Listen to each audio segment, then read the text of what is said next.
Atención, hablamos sobre salud mental. Ante la desinformación y la sobremedicación, Psicopíldoras, un podcast de Sara Ramírez y Peter de Jesús.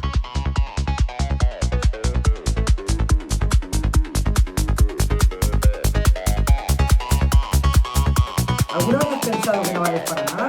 ¿Has sentido que tienes que hacerlo todo de una forma perfecta para que los demás te quieran? ¿Has pensado que realmente eres un fraude? ¿Que en algún momento las demás personas se darán cuenta de que realmente no eres tan bueno? Si en algún momento de tu vida has sentido que no puedes fallar nunca porque tú, específicamente tú, tienes la obligación de ser una persona perfecta, este es tu podcast.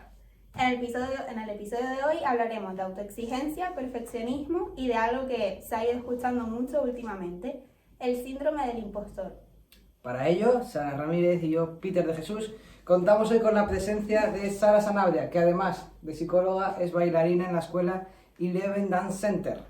Ella nos contará su perspectiva desde un ámbito que puede llegar a ser beneficioso, pero también muy exigente y dañino para la salud mental de muchas personas. Buenas tardes, Sara. Buenas tardes. ¿Qué tal? ¿Cómo es eso de compaginar durante todos estos años el nivel de exigencia de una universidad con ser bailarina profesional? Es duro, es muy duro porque te puede superar, te supera, ¿no? Y siempre intentas ser perfecta o darlo todo en los dos y eso requiere el doble de energía, el doble de esfuerzo y llega un punto que te cansas. Es duro. ¿Y qué cosas son las que sientes en ese sentido de la exigencia que dices? Pues que no me permito ningún fallo. O sea, fallo mínimo que tenga, ya está. Ya se me echó a perder el día o ya empiezo a tener pensamientos boicoteadores hacia mí misma. Y al final, claro, un día vale, 2 días vale, pero cuando te pegas una semana así, ya te ves que no eres capaz de nada. Un síntoma claro de la autoexigencia muchas veces está relacionado con elevados grados de estrés, precisamente por eso, porque nos marcamos objetivos muy altos además, en los cuales no nos permitimos fallar en ningún momento y que además se engancha mucho con nuestra autoestima, nuestra valía personal. Muchas veces pensamos que ese objetivo es el que marca nuestra valía personal y si no lo conseguimos, no valemos, además tendemos a darlos todos o siempre, no valgo para nada, ya. No, claro, y también, aparte de eso, muchas veces cuando nos marcamos ese objetivo, tenemos que hacerlo como en línea recta, no nos permitimos hacerlo en una línea curva. Exacto. Tal vez. Y el problema a veces cuando te chocas en la línea recta no quiere decir que ya no haya más caminos, a lo mejor hay que coger la línea curva, que a lo mejor tardas un poco más, vale, pero vas a terminar llegando a tu objetivo, pero no somos capaces de ver esa alternativa, ¿no? Siempre vamos como los caballos hacia adelante. Porque al final muchas veces las expectativas que pensamos que los demás tienen de nosotros no son reales, que puede que sí, que nos exijan de cierta forma algo, pero muchas veces como que esas exigencias nos las creamos nosotros mismos realmente. Eso me ha pasado mucho a lo largo de mi vida, que sí es verdad que mi perfeccionismo y mi autoexigencia siempre ha estado porque me he comparado mucho con mis primas mayores, que eran muy inteligentes, muy guapas y demás, y eso lo reforzaba mi familia. Pero hay otra parte que me la creé yo sola para seguir estando en ese nivel y porque pensaba que de esa manera pues era la única en la que me iban a querer mi familia, que no es así, no es real. Que dos puntos tan importantes, la comparativa, ¿no? Muchas veces ese malestar que sentimos relacionado con la autoexigencia va de intentar no solamente lograr las cosas por nosotros o crecer por nosotros, sino el compararnos con los demás. El si no llego a obtener todo lo que tiene y todo el mismo nivel en todo, pues ya no valgo lo mismo, ¿no? La manía que tenemos de compararnos con todo, lo que estamos viendo ahora con las redes sociales, tantos problemas de autoestima relacionados con me comparo con todo la vida maravillosa que llevan las personas. En tu caso, Sara, que además ahora has iniciado un proyecto divulgativo en las redes de la danza y la psicología, el otro día precisamente contabas que a ti la comparación con tus compañeras te llevaba a tener muchos malestares, ¿no? Incluso a poder fallar fallar más en un primer momento. Sí, al fin y al cabo, como tú dices, cuando nos comparamos no es que solamente sintamos malestar, sino que también nos terminamos haciendo daño a nosotros mismos porque nos fijamos mucho en el resto. Entonces yo he pasado casi toda mi vida fijándome más en mis compañeras o en clases, pues en aquellas personas que obtenían más notas. Siempre me estaba todo el rato comparando con ellas y al final no me centraba en mí. Entonces al final, en vez de avanzar, retrocedía. Sentía que no sé, digo, pero chacho, si yo esto lo hice hace poco, ¿por qué no me sale? Y lo repito y no me sale. El repetirlo más y no salirme, aún me siento peor. Es como, que va, yo no valgo para esto, ¿no? Y al final te das cuenta que eres tú mismo el único impedimento que te pones, no tus compañeras, sino eres tú. Efectivamente, es que además, cuando nos centramos en que no me sale algo y me centro solo en el error, muchas veces lo que hacemos con la mente es tener una expectativa ya del fallo, vamos con el fallo por delante. Entonces nuestro cuerpo en realidad, que es muy listo y tiene los recursos muy limitados, dice, bueno, pues si ya vamos a fallar, no lo vamos a dar todo, porque tengo que guardarme para cosas que sí que pueda conseguir. Y en realidad el caer en querer ser el mejor o ese elevado grado de perfeccionismo nos lleva incluso a no conseguir objetivos que sí podríamos haber trabajado y planteado si no nos centráramos en hacerlo perfecto en el primer momento y ya, ¿no? Y a la primera.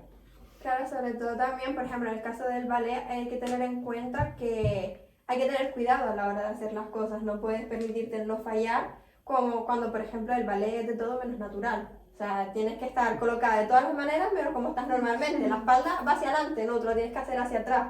Entonces, si te esfuerzas y no te permites fallar, al final te vas a lesionar y te vas a hacer daño. Ya no solamente el dolor físico, pero también tu malestar general y psicológico, claro. ¿Y cómo has ido trabajando esas cosas para que te afecten cada vez menos? Bueno, pues yo principalmente en centrarme en mí misma. Yo trabajar en mí e intentar no mirar tanto al resto. Claro, en una clase de baile no mirar tanto al resto es complicado. Muchas veces estás esperando a que lo haga tu compañera para hacerlo tú y es como, me acaba de salir y ahora lo tengo que hacer yo. Pero, no sé, yo siempre he intentado focalizarme en mí misma y obligarme a mí a sacar cualidades propias mías. Lo que sería un pensamiento alternativo, ¿no? Si alguien, pues veo que a una persona le sale algo y digo, bueno, a lo mejor a mí ahora no me sale, no quiere decir que no me vaya a salir. Pero, por ejemplo, yo tengo flexibilidad. No me sale el giro, pero tengo flexibilidad. Y a poco eso ha ido que yo vaya haciendo que me crea mejor, o sea, que me vea más capacitada para ello y por lo tanto me considero que tengo más autoestima. Y ese pequeño detalle de un pensamiento alternativo y no fijarme tanto en mí, que a lo mejor parece gran cosa, pero realmente tampoco es tanto, me ha sido suficiente para estar mejor conmigo mismo. El aprender a hablarnos, qué importante, cuántas cosas se solucionan aprendiendo a hablarnos de forma positiva. Yo siempre intento hacer un ejercicio, aunque caigo muchas veces en la autoexigencia y en el síndrome del impostor, que ahora hablaremos de ello, que es intentar hablarme como le hablaría a una persona a la que quiero. Y ahí nos damos cuenta que a alguien a quien queremos no le hablaríamos como nos decimos nosotros, no le diríamos después de haber obtenido un examen o de haber llegado después de competir, no le diríamos, eres un desastre porque no te ha salido eso, qué mal, de verdad, es que no vales para nada. Y sin embargo nosotros sí que nos decimos eso, incluso habiendo tenido un éxito parcial o habiendo hecho las cosas bastante bien y tener agradecimientos de fuera, nosotros nos penalizamos, nos quedamos en esa cosita pequeña que no nos ha salido y perdemos todo lo anterior, ¿no? Todo lo que sí que ha salido. Con respecto a eso, tengo un ejemplo muy claro que me pasó a mí personalmente, que fue en una competición. Yo cuando salí, o sea, lo único que recibí fueron felicitaciones. O sea, todo el mundo súper contento, es más, me llevo una medalla y todo el mundo súper contento. Me felicitan mis propios entrenadores, que son los que tú dices, más te van a crucificar, pues felicitándome, me abrazaron, lloraron conmigo, de todo. Pero después yo no paraba de pensar en mis fallos. O sea, era yo la única que me había dicho las cosas malas que había hecho. Cuando miré las notas, ya era, esto tengo que mejorar, no es que claro, porque hice esto mal. Y mi profesora lo único que me hizo es, bueno, pues la próxima vez te sirva para superarlo. Pero te salió súper bien. O sea, es como que eres tú. Yo es que me siento súper identificada contigo porque, por ejemplo, con el TFG, con el trabajo final de grado, pues yo saqué una muy buena nota. Y claro, todo el mundo también me felicitaba y demás, pero llevo desde que lo hice hasta el día de hoy pensando en qué puedo mejorar, en los fallos que tuve, en quizás fallos que ellos no se dieron cuenta, pero yo sí. Y es como un machaque y claro, ahora tengo en el máster, tengo que hacer otro trabajo final y es como, tengo que llegar a la misma nota porque si no, no me voy a sentir nada bien conmigo y es como que siento que defraudo a las demás personas. Y es como una exigencia constante que... El círculo ese del perfeccionismo, ¿no? El miedo a fallar, que además ya nos eleva por sí el estrés, por lo tanto nos va a costar más, o si conseguimos hacerlo es a costa de nuestra salud mental, de esos ataques de pánico y de lloros de no me va a salir, o de postergar demasiado las cosas. Yo no me quedo atrás con eso. Hace poco tenía un concurso de tesis en el que había llegado a la final de toda la universidad, de todos los doctorandos, quedé en un tercer puesto y en ningún momento me premié, ni lo celebré, ni en realidad dejé que la gente me felicitara porque para mí había sido un fraude. Entonces, yo vi el vídeo y yo decía, no me ha salido como yo lo tenía planificado y como yo me lo había pensado en la mente. Solamente viendo el vídeo era capaz de ver todos los fallos que había cometido y de hecho iba a que no me lo merecía. Yo mismo me decía, es que yo no me merezco ese tercer puesto, por lo tanto no lo he disfrutado ni nada, ¿no? Y me lleva muchas veces al temido síndrome del impostor, ¿no? Esa vocecilla, ¿han escuchado esa vocecilla que les dice, o quien nos esté escuchando, es de, oye, es que no eres suficientemente bueno, es que las personas que están alrededor tienen mucha más valía, como tú qué haces aquí, en realidad van a descubrir en cualquier momento que eres un fraude y que lo que has conseguido en el momento tiene más que ver con la suerte o con estar en ese momento concreto que con tu valía personal. ¿Les ha pasado esa vocecilla que nos machaca? Bastante, la verdad. Ese es el síndrome del impostor, ¿no? Que nos pasa a todos. Personas que estamos pues capacitadas para hacer las cosas, porque si no, no estaríamos en el puesto, no estarían en la universidad, no habrían titulado, no habrían sacado tan buena nota en el RFE, no estarías compitiendo, además al mismo tiempo estudiando, pero nos machaca, nos quiere hundir. Y a mí, en mi caso al menos, a ver si a ustedes les pasa, me lleva a postergar mucho, caigo muchísimo en la procrastinación y he tenido que trabajar mucho, precisamente porque me siento tan nervioso al fallar y hacerlo perfecto que me considero que nunca estoy preparado para hacer la tarea al completo. A mí me pasa justo lo contrario, que necesito hacer esa cosa y si la empiezo la tengo que terminar ya, porque si no, no me siento bien conmigo misma. Entonces es como, al final es como mucha carga de trabajo, no me dejo tiempo para mí, tiempo libre, para estar con mi familia y demás, y es como que tengo que hacer muchas tareas a la vez para sentirme productiva, para sentirme que lo hago bien, que estoy preparada. Así que me pasa lo contrario, pero al final el resultado es un poco el mismo. Eso es un tema también, el sentirme productivo, ¿no? ¿A cuánto nos pasa de me siento mal por estar en el sofá cuando estoy reventado, ya no puedo más? Y no nos permitimos tampoco descansar. ¿A ti te pasará también, Sara? Bueno, es más, esta semana, vamos, no me puedo sentir más identificada con Sara. O sea, soy una persona que me levanto súper temprano, me acuesto súper tarde y no paro en todo el día. Y esta semana me he visto obligada a aplazar ciertas cosas y para mí ha sido un mundo. O sea, no puedo. Yo es de empezar y terminarlo, no puedo. Lo quiero hacer todo. Y al final, cuando me di cuenta, llego al fin de semana o algún día reventada que no puedo con mi vida, no soy capaz de levantarme de la cama y al final me di cuenta que he hecho todo, menos algo a lo mejor tiempo para mí, simplemente tumbarme en la cama un rato, ni siquiera antes de dormir, estoy todo el rato con cosas que hacer y eso pesa. Y los tres somos psicólogos y conocemos esto. Madre Gente mía, que nos sí. escuche y si a estas personas que son psicólogos y que saben totalmente la teoría les sigue pasando, ¿no? ¿Qué podemos hacer nosotros? Y vamos a contar cosas que sí que nos hayan funcionado. Ya Sara nos anticipó una. ¿Qué más estrategias? ¿Qué has utilizado tú, por ejemplo, de estrategias? Yo, por ejemplo, la que hablaste de hablarnos bien a nosotros mismos es algo que intento hacerlo y también porque he visto que esa necesidad de productividad todo el rato tiene que ver con las estrategias que yo utilizo para afrontar las cosas que me pasan en la vida. Por ejemplo, si estoy muy triste, ¿cómo lo voy a solucionar? Haciendo muchas cosas para no pensar en esa situación. Entonces, otra cosa que he intentado es también permitirme estar mal, llorar, no tener que aguantarme todo ni ser súper dura con mis sentimientos, entonces permitirme ese espacio e ir a terapia, pues me ha servido mucho. ¿Y tú, Sara? Pues yo voy también un poco por la misma y también muchas veces me obligo a dejar cosas de lado también. Me obligo a, no, aunque quiera ser productiva, intentar a lo mejor, bueno, pues si hay algo que no lo puedo entregar mañana y lo entrego pasado, pues vale más eso a que después me sobrepase, porque después, queriendo ser tan productiva, al final me estreso y al final yo tiendo a padecer sintomatología ansiosa.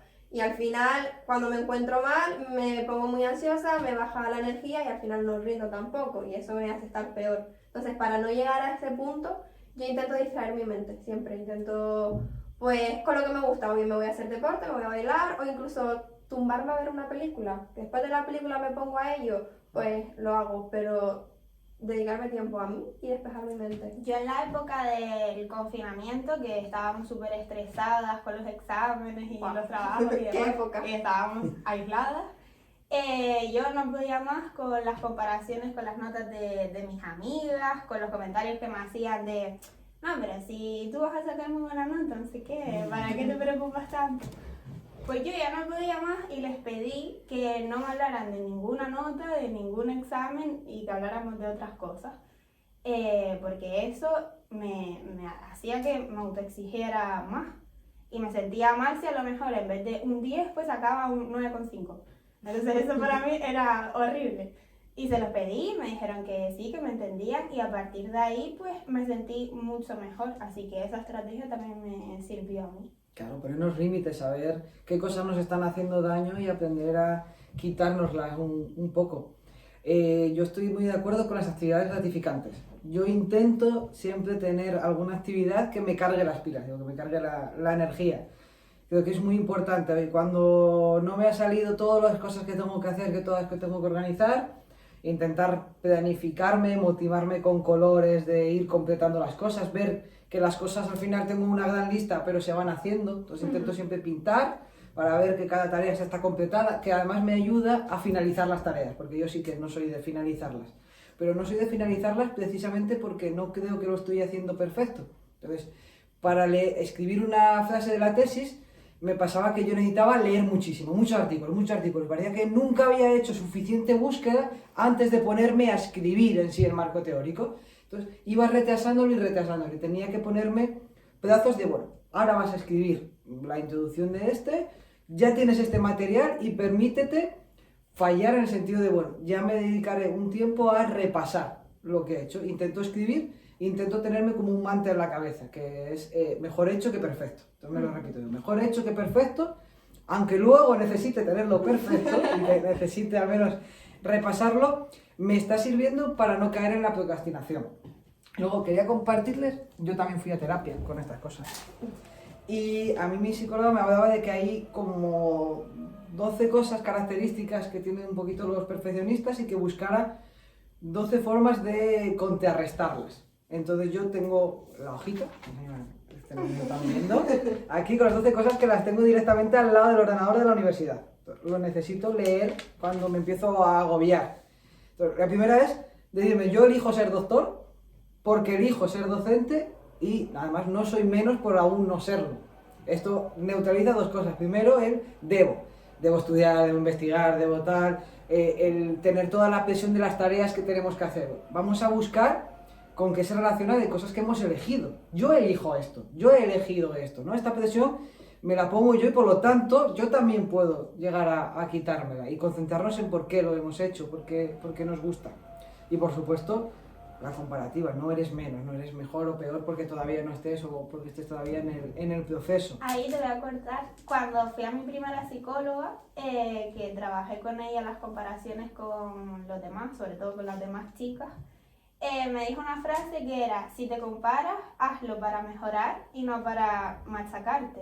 En el sentido de, si te fijas en alguien, pues fíjate en aquellas cosas que tú puedes integrar en tu vida, que puedes mejorar, pero no en aquellas que quizás nunca vas a alcanzar y que al final solo te fustigan.